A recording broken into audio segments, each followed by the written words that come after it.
there, and welcome to the Right Click Save podcast. I'm your host, Calcio. Joining me today is obviously Jimmy T, and more importantly, our esteemed guest, Ameer. How are you doing, Ameer? What is going on, guys? I'm excited to be on this. What's happening, everyone? Yeah, we're excited to have you on, dude. So Ameer you've kind of blown up pretty quick on YouTube, to be fair. I know you're making a lot of regular content, but it's all surrounding NFTs and crypto. What was it that actually got you into the space in the first place? The origin story, if you like. Yeah, obviously I've been in crypto for a while, but maybe a few years I've been in crypto. But one day, this guy came into my office where I was working. I was working with my father, but it was a pretty good job. But the guy came into the office, some random dude. He was, wanted to do some business. Then his son comes in with him, and then his son is just talking about, oh, I made so much money with this NFT thing. I'm in this private group and you have to pay to be in it, and then I'm making so much money. And he was showing me like these NFTs that he's buying and selling, and I'm like, all right, well, like, what's your money that you put in, and like, what's your ROI, like, how much did you make? He's like, yeah, man, I just made $3,000 today off of like $200. And I'm like, huh? And I'm like, yo, what? Show me this really quick. He starts talking. I write down everything he's saying. He doesn't even know that I'm writing it down, but I'm just literally writing it down on a paper. I go home, do every little bit of research on everything he said because I was so fascinated. That day, I bought my first NFT, or my second NFT, because I bought an NFT way back then, but I'm not going to get into that. I'll get into that later. But It was like basically my first NFT, and I was pretty fascinated. And down the next few weeks, I just kept looking into stuff, buying stuff. And then I made a home run. And then after that, I was just addicted. And then I was like, how do we scale? Yeah. How do we scale? I think you can categorize people into those two categories, can't you? It's the people that when they hear something interesting like that, they get really excited and they fall straight down the rabbit hole, pretty much just like me. I'm sure Calcio as well. And the other category of people who kind of raise an eyebrow, get suspicious, think what's going on here, and don't fall down the rabbit hole. Yeah, guys. And obviously, I don't know how long you guys have been in CryptoDads, but I'm an OG CryptoDad. I even sold some, like, to get some of my stuff running. Like, I have some other like business stuff, obviously. I had to liquidate some of my CryptoDads, but on my other accounts, I still hold my CryptoDads. And then even on this account, I've had my CryptoDad forever. And then, yeah, so it's just OG CryptoDads. That's what brings us together here. That's why this is so cool for me also. I've seen you guys forever. There was no way that I was gonna sell the original Jimmy T. I'm totally stuck with this guy for for the rest of my NFT life. You've not really got like and I know you don't have to have it, obviously, and a lot of people have done quite well off of being themselves. I guess Alex Becker's probably one of the best examples. You use you're fully doxed, obviously, use your face everywhere. Any reason behind that, or was that just kind of how you started your content and it just worked? Yeah, so obviously when I just started, I came in with the intention of like, obviously just an intention of a kid trying to like flip some NFTs and stuff, trying to have fun. So it was never like I came in with some like plan to like do certain things. Like, nah, I just came in with some basic plan, let me flip some NFTs. And then when I started doxing myself on YouTube and stuff, I was like, all right, let me just make some cool videos. Let's see where this goes. And then that was my plan. And then still to this day, I still do the same thing. Now I run obviously a little bit, I'm on more of the business side of NFTs now, but still nothing changes. You still have the same intentions. You still have to be fully transparent. So it's nothing like, I'm worried about it or anything. I know some people don't like to dox themselves, but yeah, for me, man, I enjoy doxing myself, and it's fun, man. It's a fun space. I think it's good. I think it's one of the things that when I first saw a channel, I like, because it's all really out in the open. We obviously know who you are straight away, and we get the credibility, I guess. We get to know you a bit more than if you're just always a profile picture. What was the first project you jumped into that you mentioned when you went away, you bought, what was your second NFT? What was it? Do you remember? Yeah, so my first, like, actual first NFT was way back then. In like that, I don't know the exact date, but it was back in like that February, March 2021. I bought what is it called? Those crypto kitties? Yeah. Yeah. The Coinbase wallet app, on the app, there was like some suggestion or something. I was on the browser and I didn't know how to use the Coinbase wallet. So I was just trading on there, like just swapping some coins and stuff. And then I saw on the Coinbase wallet, there's a crypto kitty. So I'm like, yo, what the hell is this? Let me buy it. So I bought it, and like, I didn't know what it was. And like, obviously it was like probably like $30, and the gas fees were like probably $30-$40. And I was like confused, like, why are the gas fees this expensive to buy something? That's but cheap, yeah, that was my now that's considered. I wish I could pay $20-$30 every time. Yeah, but then obviously like down the line, I didn't obviously you don't remember any of that if you don't immerse yourself. So I didn't remember any of that, and then I just forgot about it. And then now I come back. Then I told you guys the story of when this kid comes in the office, my dad's office, when I'm working with my dad. He comes in the office, and then he tells me about this. Then I re-immerse myself, and then I remember I'm like, wait, I bought one of these way back then. So like my first actual like NFT purchase intentionally was in about, I think it was like late August or something. I'm not too sure the exact date, but it was like a picture of a tiger. Yeah. I think it was called Tiger Man or something, and then also there was like another one like called Llama. It was like something with llamas. So it was those were one of the first two. I'm not sure which one was the first, but it was like something with a llama and something with a tiger. And obviously they weren't worth anything, but I was just like, let me cop one. Yeah, I think everyone takes well, I definitely took a few L's to start with, just random things that I bought just to be like, oh, what is this NFT stuff about? But I guess that you must have made a pretty decent profit on the crypto kitties. On the crypto kitties, I to be honest, I actually don't know where that Coinbase wallet went because it was on an old phone. Brilliant. Perfect. Yeah, it was on just what we wanted to hear. I've changed my phone 100 times. Music to Calcius ears, that is. Yeah, man. I don't know where it is. It was lost profit. Hey man, whatever it is, I'm not worried about it. Hey, that's good because that helps bring the price up for the other crypto kitties. You've basically burnt a kitty. Oh yeah, it's in a dead wallet. That's good of you. What about you guys? Yeah, CryptoDad was my first main one was like that. I put a decent amount of money in was CryptoDads, and I think it was because I did before that. My one of my mates had got me to buy one on Crow on like crypto.com, and I jumped in a queue. It was one of these things where you have to queue for it. I didn't get one. It really pissed me off. And then so when CryptoDads came along, and I bought off a pre-reveal guy because I was like, I'm just not missing this. I didn't want to get caught up in the gas wars. I'd already missed out on this other one like about a week before. So I was like, I'm going to full on ape in. I think I paid like 0.48 for my for Jimmy. Right, I mean, I've got to ask, why did you become a big daddy? What was it about the CryptoDads that got you gassed? Was that why did you do it? Why CryptoDads? Okay, so I saw the this whole CryptoDads thing before it ever came out. I was following their Discord for a while, and this was back in like, what was this? Back in September, right? Yeah.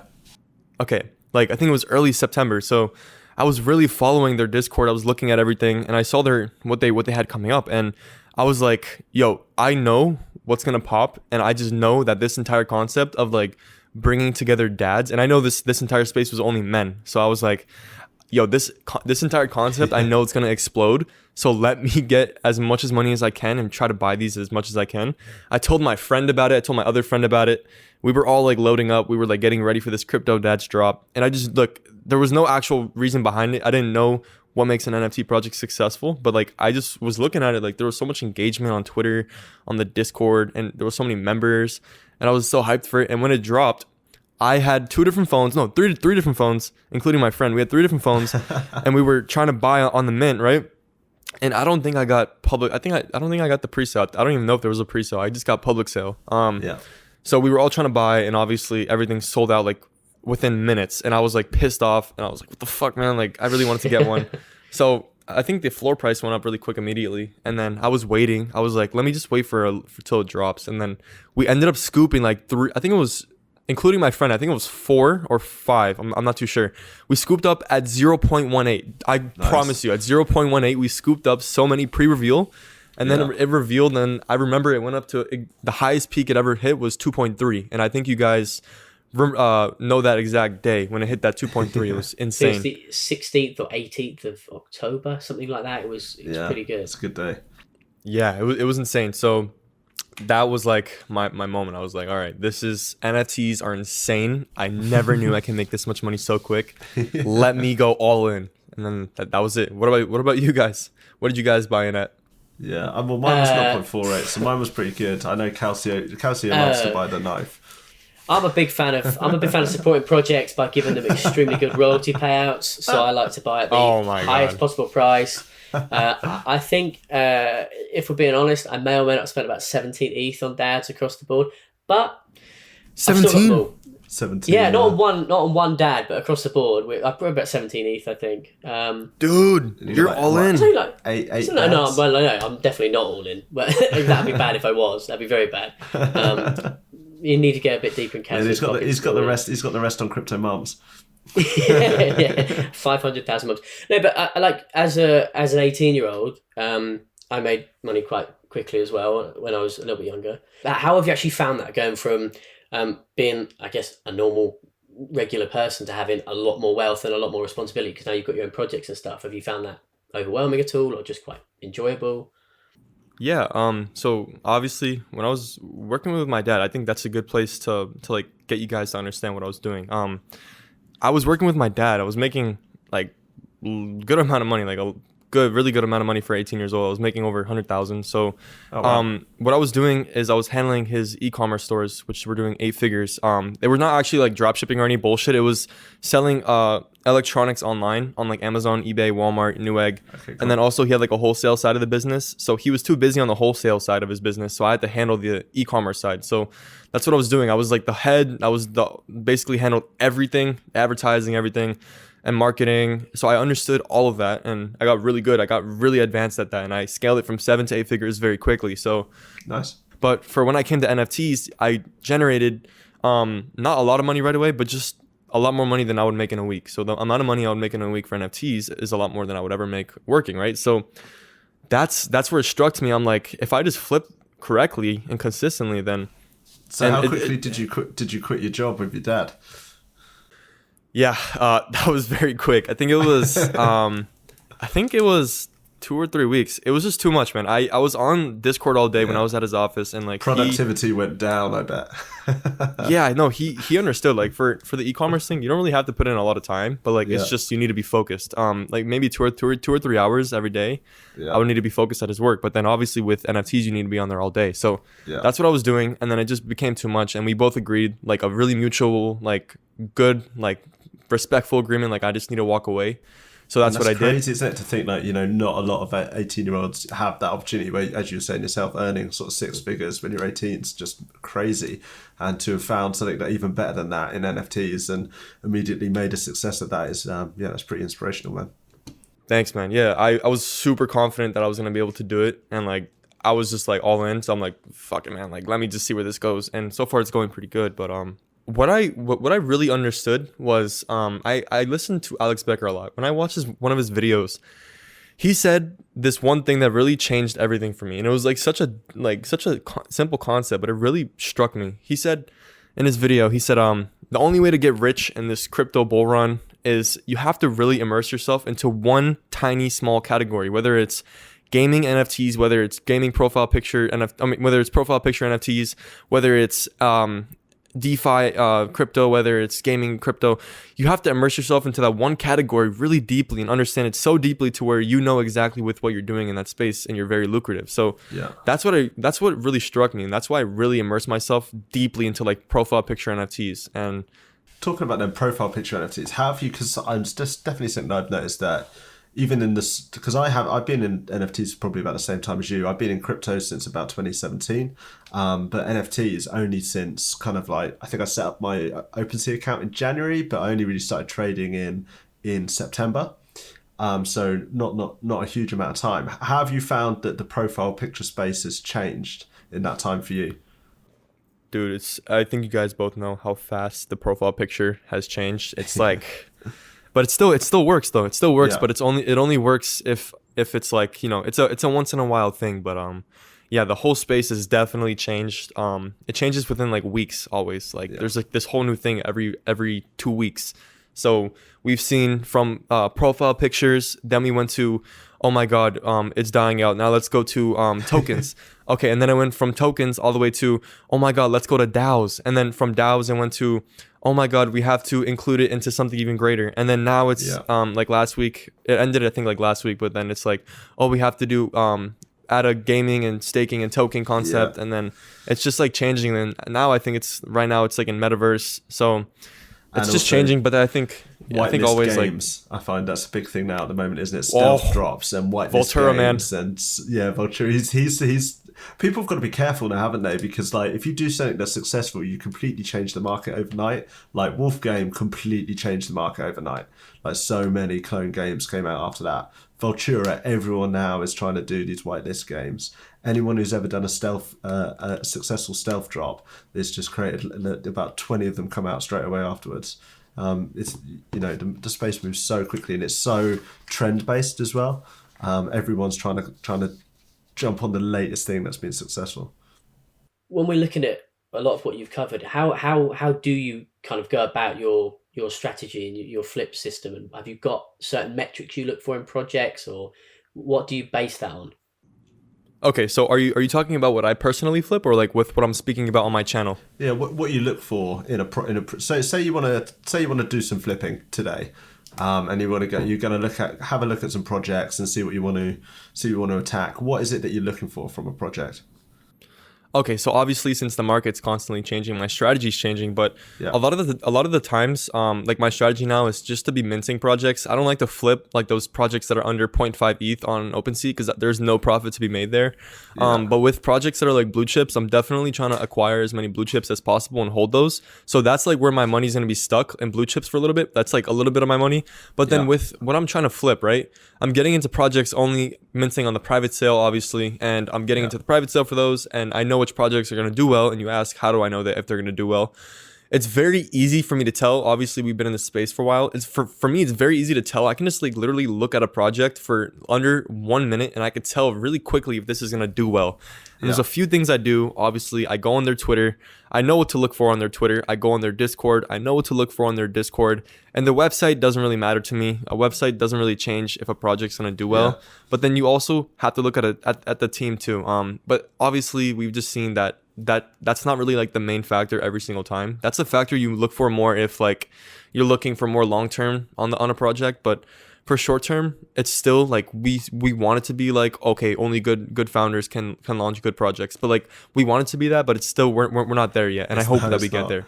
And it's kind of like the same with the OpenSea blue tick, that there doesn't seem to be any kind of metric that they're using to assign that. It's just kind of a bit all over the place, which makes it hard for people to invest in the project too. I mean, we did our last episode on flipping NFTs, and I think we talked a lot about that.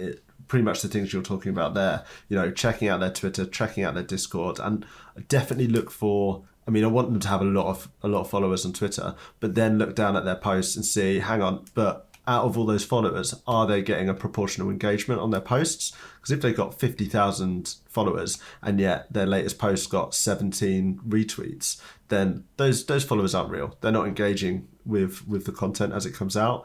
And that's definitely one of the flags I look for, that engagement as well as the follower count. Yeah, man, it's insane. And you can even buy, like, obviously you could buy the fake likes and everything, but you just really have to know what you're doing to like find those projects with like knowing with what you want to mint. It's getting tougher, man, but obviously as it's getting tougher, we're adapting. When you look at someone's Discord, what is it that you look for in their Discord? Is it sort of the amount of people in there, or what people are saying in the chat, or? Yeah, so I'm looking for obviously the amount of people that are online compared to the amount of people that are in the actual Discord, right? So if we see a Discord that has 4,000 members but 2,000 online, we're guessing that those people are online because they're most likely a degen, or they're someone that spends time in the space, right? So obviously still that can be faked out and botted, which is insanely scary to think about. But then if that's the actual case, you look at the chat, obviously that's a common sense thing, and you want to look for like actual mature people. Like it's weird to say, but like I'm looking for people that are actually mature, and obviously what that resonates with is like more mature people usually have a little bit of more money on their hands. I'm just looking for a really like open, peaceful chat that people are talking about actual productive and progressive things. And still, like to this day, that cannot be the main thing on like if a project's gonna do well, but that's just like something I take to like protect myself, because I know that it's gonna be something that's gonna be helping the project sell more pieces. If it has 10,000 or 5,000 pieces, it'll help that sell out faster, because those people find that as a place that they can hang out and they want to be a part of that project. Yeah, I totally agree. I think if I jump into a Discord and everyone's like LFG, when Lambo, let's go, just constant, moon boys, then I know that it's like, oh, I'm not sure about this bit of pump and dump kind of group. It's botted. They're just grinding XP. But then if there's actually a genuine conversation and the chat's moving pretty quick as well, that's when I get excited. Yeah, man. Squishy Squad is a great example. Bento Boy is my friend. I don't know if you guys know Squishy Squad, but like in all genuine aspects, that's an actual solid project, and like it's just crazy. I have zero like incentive to talk about that project, but like that's an actual solid project, Nice. for example. What I wanted to ask you about was your whitelist strategy then? Because I appreciate we've already found this just by being content creators. You do get offered the opportunity to have free mints, whitelist, all that kind of stuff. What would you give people advice on how to spend their time getting whitelist? Do you think it's worth it? Do you think that there's certain ones they should go for, or how did you go about that when you started? Yeah, it's definitely worth it. Obviously there's so many projects where you're gonna have to grind the whitelist, and they're not even gonna even be a 2x off of mint, and that's kind of sad. Like that's what we're expecting. Obviously, with the gas fees, we need a 2x right away, or else it's not gonna be something that it's gonna be a short-term flip. You might have to hold it, but then again, you gotta be very scared because holding things in this market that are not the highest in ETH value, if it's only like 0.1 ETH for like a week straight, then you got to be scared about that short-term flip if you don't trust those people. But with whitelisting, it's a very simple strategy for me. Obviously now, full transparency, I don't have to work hard or sometimes at all to get whitelists because of who I am now in this space. A lot of times I'll do the whitelist giveaways for projects, and then I'll just say, hey, if you would like, add me in. If you don't want to whitelist me, no problem. And then if I want to get into a project, I'll work it out. But usually I don't really work for whitelist anymore. But the whitelisting strategy that I used to do was obviously grind in there, be genuine, try to answer people's questions. And then obviously if you're just spamming for XP or spamming just to get attention from the people that are the mods, just to whitelist you, it's not going to work out. So it's just very simple. Have your hands ready to go, get them warmed up. You're probably gonna have to type in there for a while. Obviously, every single project has different whitelisting strategies on like what they are looking for in people. But an easy way is to make some fan art. Very easy. You can get an app that like makes a cartoon out of a certain NFT and like just make the fan art. And if anything, just do different filters or something of that art. And for people that are watching this, fan art is an easy way, or music that's like speaking about the project. It's very easy. That takes way less time than spending like 5 hours trying to grind for a whitelist. What about you guys? Yeah, we definitely had that. I mean, obviously, because I do animation, it's all I animate for whitelist. That's what I did for a while. But I've never done the grind for whitelist. I've never had to sit and do all the typing, mostly because I work like 20 hours a day doing animating now. So I just don't have time for that. But what I'm doing actually recently, because we've launched a Discord for the podcast, and one of the things that we're saying to people is the perks that we're able to give out is that we're able to get them whitelist for some projects. So now I'm finding I am grinding for whitelist, but it's in just a different way. I'm grinding by trying to make positive connections with people in the space and get them onto the podcast, or just chat to them about their projects. I'm finding that I think today we were able to do like 20 whitelist spots for Apocalyptic Apes, which is one that I definitely like the art of. I'm pretty keen on that project, so that's pretty good. Our little podcast Discord, we're pretty happy about that one. Yeah, I mean, you can get onto like alpha groups and stuff too, like for more expensive projects, or sometimes the YouTube boys. I know like Ryan Crypto, Dante Walker, some other guys, Crypto Gorilla, even me. Like we have our groups and stuff. We get the whitelist for people, but like obviously not everyone can like afford that. So that's why I'm just saying in general for like everyone.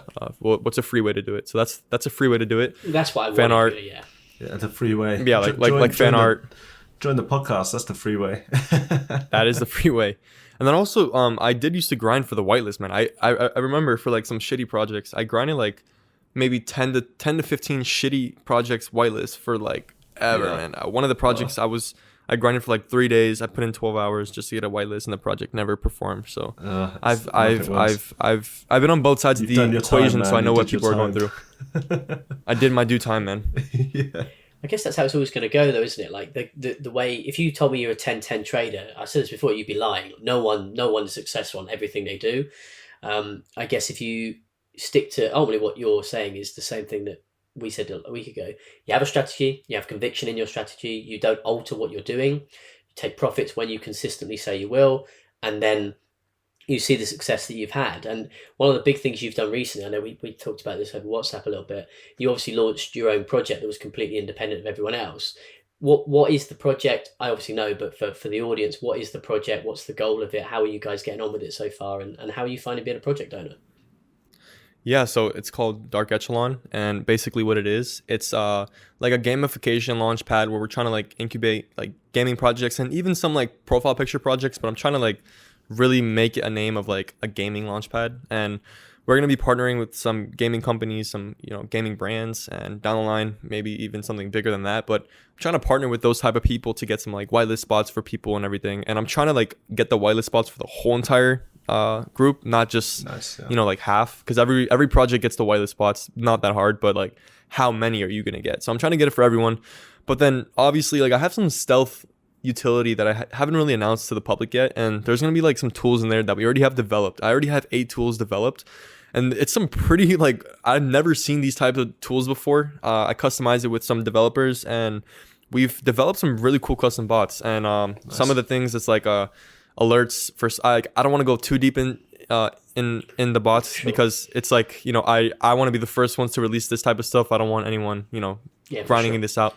So it's like it's like things you would have to pay lots of money for on Nansen or Icy tools. It's even more advanced than those types of tools. Nice.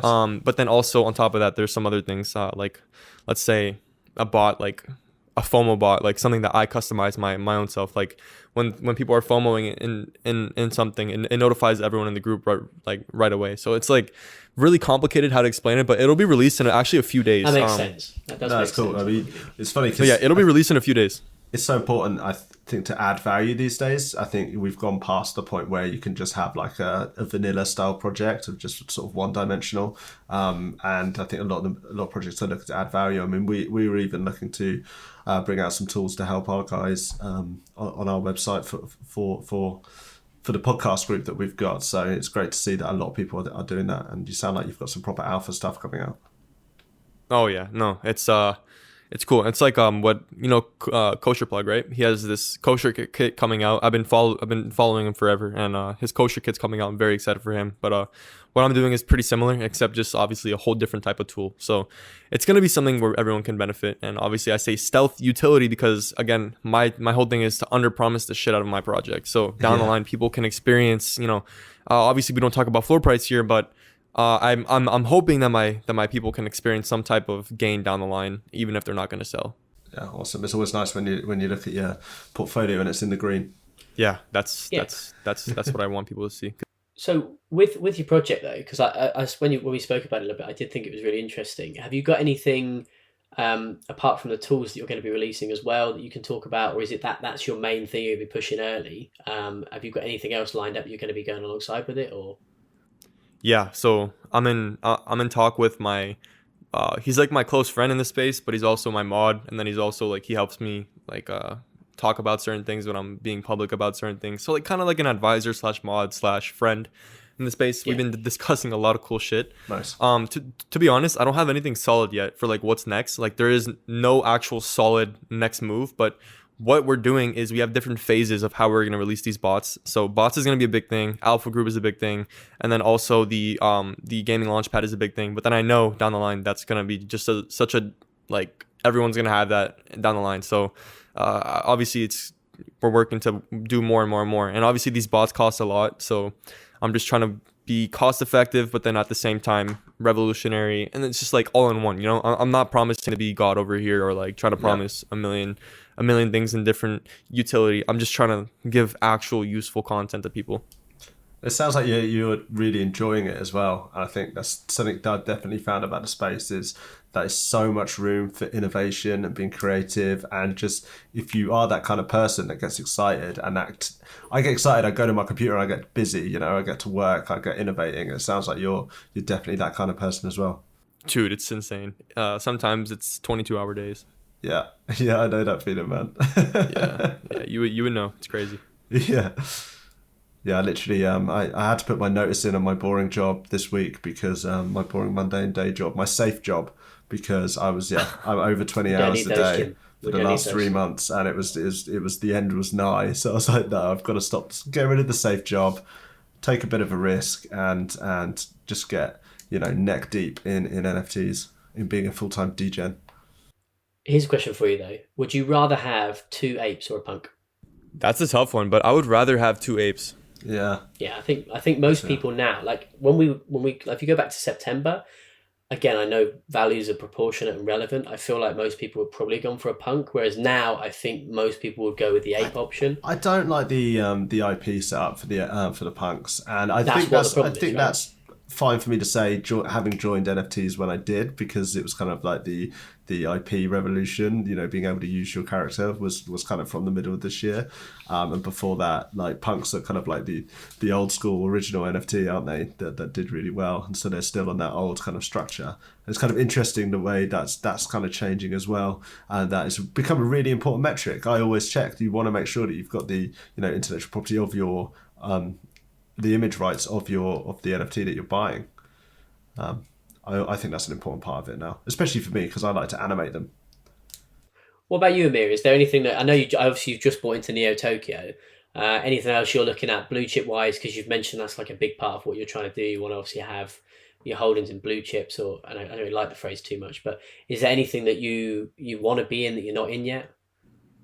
Yeah, I really like because you just said Neo Tokyo, but just to make clear to everyone, I didn't buy a Neo Tokyo. I bought Neo Tokyo Outer Citizens, so that's like the brand new drop. Like we don't know where that's gonna go. That's more of like a FOMO play, but with like actual blue chip structure of like how I'm trying to make my plan is obviously acquire what we know is action like is an actual established brand. For me myself, I go to like all the crypto events and NFT events, so I can see like who's there, who is like the most respected groups of NFT projects, and like I kind of just see everything. And one that I can definitely see on the come up is Desperate Ape Wives, but I'm not even invested into that project. But I just see that they're pretty much everywhere at these NFT events and stuff. But um, for sure, I have a Baby Kong, and when I'm getting into projects, I only buy like the more rare one. So like let's say I have to sell at the floor like one day, like let's say I need to liquidate.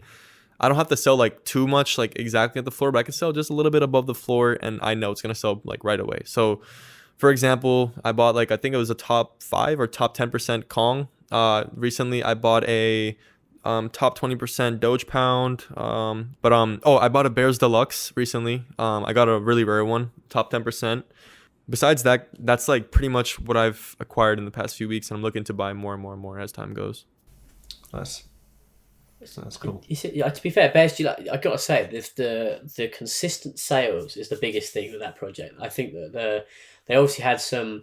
I don't want to be too specific with names, but they had some interesting characters who were really shilling the shit out of them, which obviously helped their floor price quite a lot. But they've managed to do what a lot of projects don't do when they've been shilled to shit and back, which is actually continue to grow a really strong community. If you look at their OpenSea graphics and things like that, and GeneXYZ and things like that, they are really consistent. That price is really solid, and the volume of sales is also really solid too. So I wouldn't probably say I saw it as a blue chip, but I definitely see it as a project that for that sort of tier of ETH is a really good buy. Kind of like Dogecoin One as question well, isn't it? They've always sort of Yeah, maintained their sales Dogepound's the volume. one that I've made the most off of flipping Dogepound because the traits are really strong as well. What would you give as advice though? Because a lot of people aren't in the position where they can go and buy.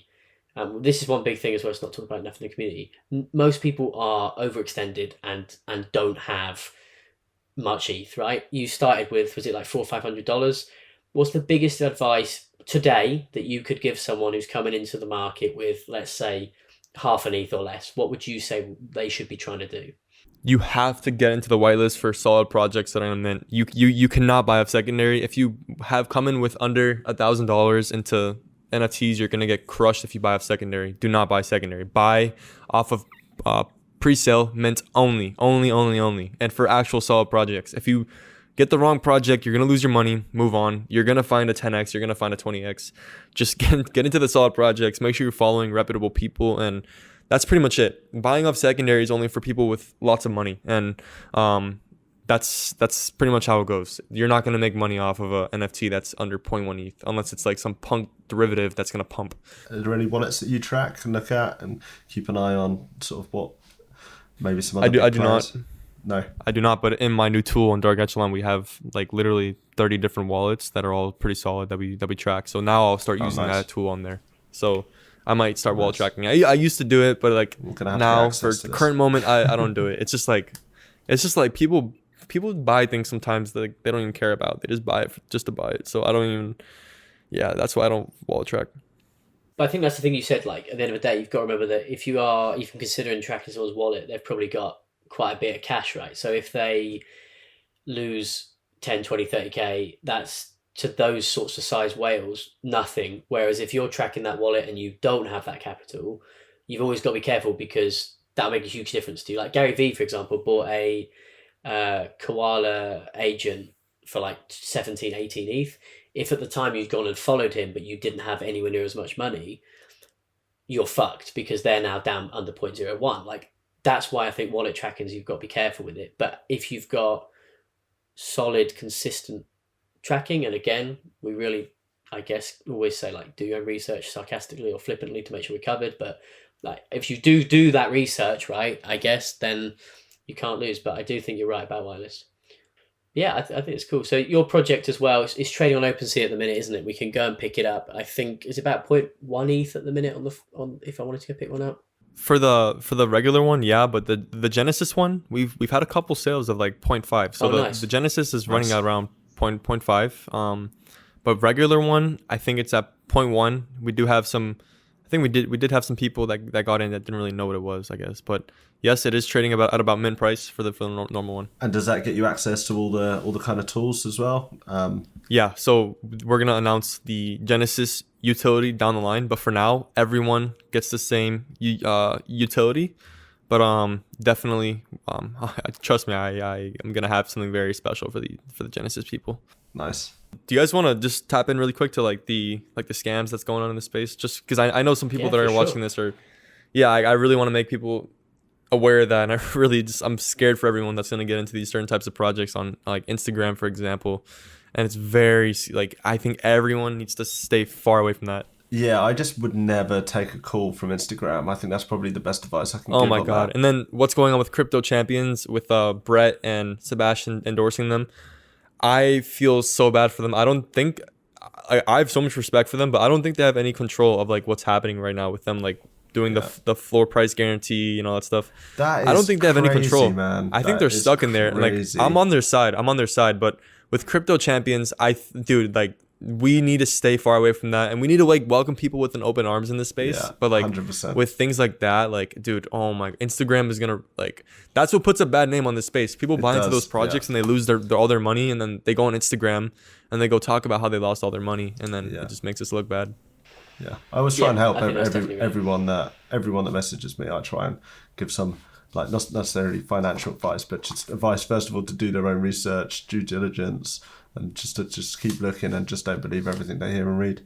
I just again want to say, like, thank you so much for coming on, Ameer. You'll be our first guest on the right-click save version of the podcast because we'll obviously have rebranded one more time, and everyone watching will have seen. Yeah, it's only one more time. We're done. We're done. Everyone will see now as well. We hope you like it. Obviously, we've got Ameer as his CryptoDad in a fully engaging studio as opposed to 3 split screens. Yeah, I think people are going to enjoy the new format. And Ameer, it's been awesome having you on. Thanks very much. And I think everyone would have enjoyed watching you. And I'll stick your YouTube links and things like that down in the description below. So if people want to move across and follow your channel, they can do. Thank you guys so much. I appreciate everything. We appreciate you, man. Thanks very much. I'll see you guys on the other side. Cheers. We've been your hosts, Calcio and Jimmy T, and this has been the Right Click Save NFT podcast. Ta-ra!